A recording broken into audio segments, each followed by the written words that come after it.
여러분 안녕하십니까? 광주 MBC 뉴스투데이입니다. 먼저 오늘의 주요 뉴스입니다. 광주 유니버시아드 대회 기간 선수단이 묵을 선수촌이 공개됐습니다. 북한 선수단의 대회 불참 소식에 아쉬움과 실망이 높은 가운데 남북 양국 정부의 대승적인 태도 변화를 촉구하는 목소리가 큽니다. 국립아시아 문화전당을 운영할 정부 조직이 초미니 기구로 꾸려질 전망이지만 개관 일정 등 여러 가지 사정 때문에 반발만 할 수 없는 처지입니다. 메르스 여파로 경기가 크게 위축된 가운데 지역 경제 살리기가 시급한 현안으로 떠오르고 있습니다. 광주 도시철도 2호선 건설 사업으로 푸른길 공원 훼손에 대한 우려가 높은 가운데 환경단체 회원들이 결의대회를 열고 푸른길 공원을 반드시 지켜내겠다는 뜻을 다졌습니다. 광주학예 유니버시아드 대회 개막을 열흘 앞두고 선수단 보금자리가 공개됐습니다. 이제 이틀 뒤면 선수들이 입촌을 시작할 텐데요. 손님맞이 준비를 마친 선수촌을 김인정 기자가 취재했습니다. 도심의 오래된 아파트가 선수촌 아파트로 변신했습니다. 주경기장에서 5분 거리, 20개 동 2,100여 세대 규모로 선수단 12,000명을 수용할 수 있습니다. 선수촌 단지 안은 은행과 미용실, 세탁소까지 갖춘 어엿한 생활 공간입니다. 새로운 아파트를 재건축했기 때문에 대단히 시설이 좋고요. 시설로 치면은 역대 대회보다 가장 좋은 시설을 자랑하고 있습니다. 부상이 잦은 스포츠대회 특성상 응급의학과 등 9개 진료 과목을 갖춘 선수촌 병원도 꾸려졌습니다. 중동호흡기 증후군 메르스에 대비해서는 선수촌의 모든 입구마다 이렇게 발열 감지 카메라가 모두 14대 설치됐습니다. 한꺼번에 3,500명이 식사할 수 있는 대규모 식당은 선수촌의 자랑거리입니다. 한식과 양식부터 이슬람 할랄식까지 세계 손님의 다양한 입맛에 맞춰 끼니마다 80개 이상 메뉴를 선보입니다. The restaurant is spacious and the food is incredible. I still need to taste them, of course. But the look is wonderful. The food presentation is very good. 선수단은 26일부터 입촌해 보름 남짓 동안 한 공간에 머물며 민족과 이념, 종교를 뛰어넘는 우정을 다지게 됩니다. MBC 뉴스 김인정입니다. 북한의 유대회 불참이 확실시되면서 많은 이들이 안타까워하고 있습니다. 특히 이번 유대회를 경색된 남북관계에 물고 삼으려 했던 이들의 실망이 큽니다. 김철원 기자입니다. 북한 응원단이 내려오면 함께 쓰려고 만들었던 카드 섹션 응원 도구입니다. 북한 응원단은 물론 선수단마저 오지 않기로 결론나면서 무용지물이 됐습니다. 시민들을 상대로 남북 공동 응원단 모집에 나섰던 시민단체는 맥이 빠졌습니다. 실상 이번 응원단 사업은 2015년 유대 남북 공동 응원단 사업은 종료해야 되지 않을까 이렇게 생각을 합니다. 준비를 많이 해왔던 저희들 입장에서 좀 안타깝고 아쉽고 좀 유감스럽고 그렇습니다. 북한의 불참 선언으로 유대회 조직위는 난감해졌습니다. 이미 조추첨이 끝난 여자 축구와 여자 핸드볼의 경기 일정을 다시 짜야 하기 때문입니다. 여자 축구의 경우 북한이 참가하기로 한 예선전 경기가 6게임이나 됩니다. 휘수가 지금 이제 논의 중이고 경기가 시작되기 하루 이틀 전에 각 종목별 기술 총회에서 아마 최종 결정을 내릴 것으로 생각됩니다. 여야는 남북 양국 정부의 대승적인 태도 변화를 촉구했습니다. 새누리당은 정치적 문제로 참가하지 않는 건 남북 교류와 화해에 도움이 되지 않는다며 재고할 것을 북측에 촉구했고, 새정치민주연합은 아직 가능성이 있는 만큼 정부가 통로를 차단해서는 안 될 것이라며 북측의 참여를 이끌어내는 정부의 성의 있는 노력을 요구했습니다. 한편 지난 2003년 대구 유니버시아드 대회 때는 북한이 보수단체의 인공기 소각에 항의해 개막 이틀을 남겨두고 불참을 시사했다. 노무현 대통령의 유감 표명으로 대회에 극적으로 참가하기도 했습니다. MBC 뉴스 김철원입니다. 광주 유대회에 참가하는 145개 나라 가운데 베네수엘라 선수단이 가장 먼저 입국합니다. 유대회 조직위에 따르면 베네수엘라 선수단 50여 명이 오는 25일 인천공항을 통해 가장 먼저 입국할 예정입니다. 선수촌이 문을 여는 26일에는 이란과 아르헨티나, 캐나다 선수단이 한국에 도착할 예정입니다. 조직위는 법무부 등 관계기관의 협조를 받아 대회 관련 출입국자를 대상으로 전용 입국 심사대를 운영하고 출입국 영접 서비스를 제공하기로 했습니다. 오늘은 첫 장마가 시작됩니다. 낮에 제주도와 전남 지역을 시작으로 모레 금요일과 사이에는 충청과 남부지방으로 비가 확대가 되겠는데요. 접는 우산 하나 챙기셔야겠습니다.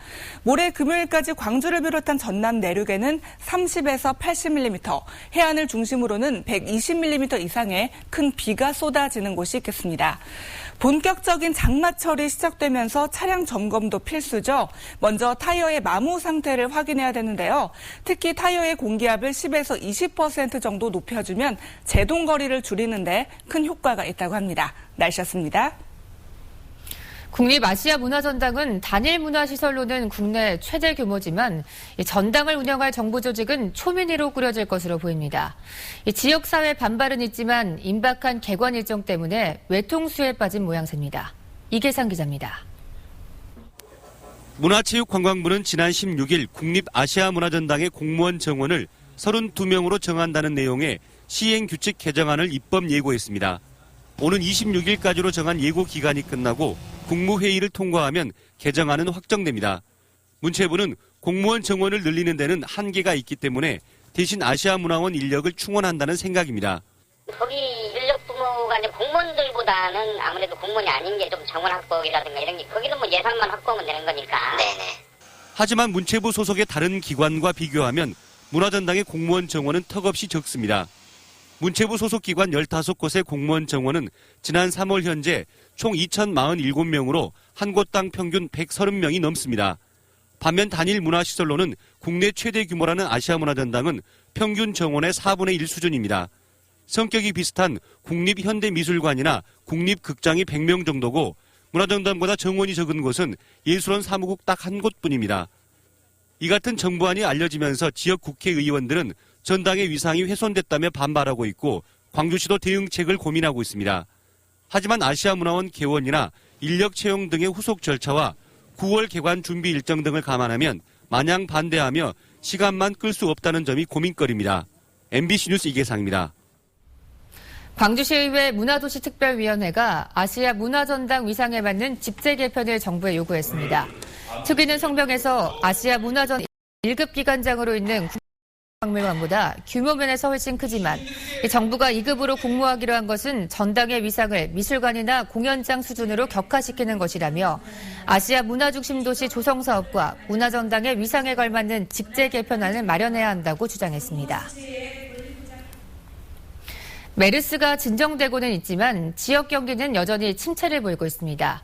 이 고심 끝에 자치단체들이 미뤘던 문화체육 행사를 재개하고 주요 관광지 입장료도 반값 할인에 나섰습니다. 박민주 기자입니다. 순천만 정원 매표소. 관광객들로 붐빌 시간이지만 한산하기만 합니다. 푸른 잔디와 여름꽃이 어우러진 정원은 오히려 한적한 느낌이 들 정도입니다. 메르스도 조금 저 진정도 되고 그래서 가족끼리 왔습니다. 재래시장도 예외는 아닙니다. 메르스가 주춤해졌지만 상인들이 느끼는 체감 경기는 여전히 어렵기만 합니다. 그만큼 매출에 영향을 받기 때문입니다. 경기가 말도 못하지 안 좋기로. 사람이 아예 안 나오니까 장사가 반절로 떨어져 버려요. 순천시가 메르스 영향을 분석한 결과 지난해 같은 기간에 비해 대형마트와 재래시장 이용객은 30%, 관광객은 60%나 줄었습니다. 단체 방문이나 숙박이 취소된 관광객도 3,800명이나 됐습니다. 이 같은 경기 침체에 순천시는 오는 26일부터 한 달간 주요 관광지 입장료를 반값으로 할인하고 재래시장 상품권을 구매해 이용을 늘리기로 했습니다. 메르스로 취소 연기됐던 문화공연과 체육행사도 다시 추진됩니다.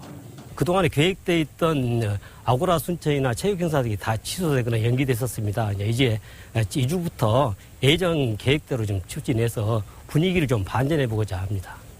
추가 경정 예산 850억 원 가운데 실질적으로 서민경제와 직결되는 예산도 7, 8월에 집중적으로 집행됩니다. 메르스발 경기 침체, 자치단체마다 지역경제 살리기가 시급한 현안이 되고 있습니다. MBC 뉴스 박민주입니다.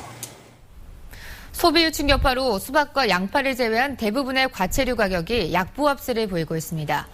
농수산식품유통공사에 따르면 광주 양동시장 소매 가격으로 참외 10kg 상품의 도매가가 평년 시세에 못 미치는 27,000원까지 떨어졌습니다. 방울토마토와 배추 등도 공급 물량이 늘면서 2주 전과 비교해 최고 30% 이상 가격이 하락했습니다. 이 반면에 가뭄과 고온에 따른 여파로 수박과 상추, 양파는 시세가 소폭 오른 것으로 조사됐습니다. 광주 일부 사립고등학교의 교사 채용 사기 사건에 대한 경찰의 수사가 확대되고 있습니다. 이 사건의 브로커가 각종 이권에 개입한 걸로 드러나 수사의 칼끝이 공무원이나 정치인으로 향할 가능성도 커졌습니다. 송정근 기자입니다. 광주의 한 의료 폐기물 처리 업체에 경찰이 수색영장을 들고 들이닥칩니다. 고등학교 체육교사 채용을 미끼로 1억 원을 받아 챙긴 혐의를 받고 있는 54살 이모 씨의 사무실에 대한 압수수색이 진행된 것입니다. 관련해서 우리가 수사를 하고 있어요. 근데요. 어떤 관계죠? 2시간가량 진행된 압수수색에서 경찰은 컴퓨터와 회계장부 등을 확보했습니다. 이에 앞서 경찰은 이 씨가 피해자인 42살 정모 씨로부터 받은 돈 1억 원 가운데 7천만 원을 직원 계좌로 받은 사실을 확인하고 자금의 흐름을 추적하고 있습니다. 또 채용 사기 사건에 현직 교사와 광주 시의원이 연루된 정황을 포착해 불법성 여부를 조사하고 있습니다. 이 사람들이 돈을 받고 어떤 학교 법인에 청탁을 했다면 청탁이 이루어졌다면 사기가 아니라 배임 수재 정제 부분이 또 경우에 따른 성립되니까 죄명도 바뀔 수 있고요.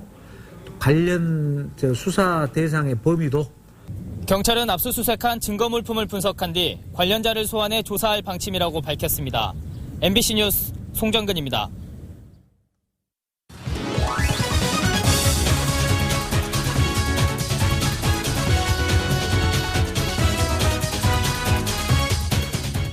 스포츠투데이입니다. 5위 자리를 지켜내고 있는 기아 타이거즈 기대보다 더 강했습니다. 이 상승세에 있는 리그 1위 NC와의 만남이 다소 부담스러웠지만 마운드는 NC의 강타선을 압도했고 안 터지던 타선은 제때 터져주며 NC를 누르고 3연승을 거뒀습니다. 승리를 가져온 영웅은 캡틴 이범호 선수였습니다. 경기를 뒤집는 역전 홈런포에 이어 아슬아슬한 한 점차 승부에서 승리를 지켜내는 솔로 홈런까지. 이범호는 연타석 멀티 홈런을 쏘아올리며 팀 승리를 견인했습니다. 6월 1할 때 타율을 기록하며 부진에 빠져있던 이범호 선수는 팀이 정말 필요로 하는 순간 6월에 첫 홈런을 쏘아올렸습니다. NC를 만나 다소 부담스러운 주중 3연전은 이범호의 멀티 홈런과 함께 한결 가볍게 출발하게 됐습니다. 이 홈런을 신호탄으로 이범호 선수의 부활을 기대해봅니다. 강타선 NC를 마주한 마운드도 탄탄했습니다. 선발 스틴슨이 5이닝 3실점으로 발판을 다져놓자 불펜진이 승리를 지켜내는 튼튼한 벽을 세웠는데요. 올 시즌 한층 성장한 심동섭 선수의 역투가 특히 인상적이었습니다. 팀이 2점 차로 앞서고 있었지만 언제 터질지 모르는 NC의 강타선 앞에선 긴장의 끈을 놓을 수 없는데요. 말루 위기를 침착하게 이겨낸 심동섭은 삼진 3개를 곁들여 5개의 아웃카운트를 잡아내고 좋은 흐름으로 마무리 윤성민에게 마운드를 넘겼습니다.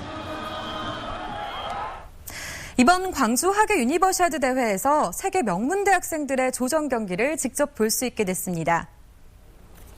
카잔 유니버시아드에 이어 광주 유대회에서도 조정을 선택 종목으로 포함시켰는데 하버드, 예일, 일본 와세다, 상하이 자오통대 등 현재 36개국 172개 팀 선수가 참가 신청을 마쳤습니다. 한국체육대와 대구대 등 7개 한국 대학팀도 참가해 실력을 겨룹니다. 조정 경기는 다음 달 5일부터 7일까지 3일 동안 충북 충주 탄금호 국제조정경기장에서 치러집니다. 기아 타이거즈는 오늘 오후 6시 30분 마산구장에서 NC와 시즌 11차전을 치릅니다. 오늘은 두 베테랑 선수의 맞대결이 펼쳐집니다. 기아는 서재영 선수를, NC는 손민환 선수를 선발로 내세우는데요. 3연승을 달리고 있는 기아 타이거즈, 이 서재영 선수의 호투와 함께 팀 4연승을 기대해봅니다. 지금까지 스포츠투데이였습니다. 전라남도 교육청이 독서토론 열차 유라시아 대장정을 계획하고 있습니다. 이 학생들의 독서토론 능력 향상을 위해서라는데 이 참가자 선발 방식 등을 둘러싸고 잡음이 일고 있습니다. 김양훈 기자가 취재했습니다. 9,288km, 세계에서 가장 긴 시베리아 횡단 열차에 전남 지역 학생들이 탑승합니다. 전남 독서토론 열차학교 유라시아 대장정. 학생들은 민족의 발자취와 항일 역사를 배우며 열차에서 독서 토론 수업을 하게 됩니다. 이 사전 캠프 과정을 통해서 읽었던 책들에 대한 내용들도 같이 함께 토론도 하고 또 저희들이 그 가는 과정 속에서 우리 역사의 유적지들을 탐방하고 사회 배려 대상 학생 7명을 포함해 도내 고등학교 1학년 학생 84명이 15박 16일 일정으로 다음 달 30일 출발합니다. 1인당 경비는 420만 원. 전라남도교육청은 이번 사업에 5억 1천여만 원이 넘는 예산을 투입합니다. 문제는 참가자 선발 방식입니다. 학교별 1명씩이 참가하는데 마땅한 선발 기준이 없어 대부분 성적 우수자들이 대상이 됐습니다. 학기 초에 와가지고 다른 것이 없었기 때문에 희망자 중에서는 이렇게 경합이 붙었을 때는 성적으로 22만여 명의 전남 지역 학생 가운데 0.04%의 학생만을 위해 수억 원의 교육 예산을 투입해야 하는지 형평성 논란도 일고 있습니다. 재정 투자에 맞게 그 많은 혜택들을 다른 아이들이 볼 수 없는 것이냐. 좀 다른 방안을 차지해서 마련해서 더 많은 학생들이 혜택을 받을 수 있도록. 성적 우수 학생들의 해외 연수 행사로 전락하지 않기 위해서는 다양한 학생들이 참여할 수 있는 선발 방식 도입이 시급히 요구되고 있습니다. MBC 뉴스 김양훈입니다.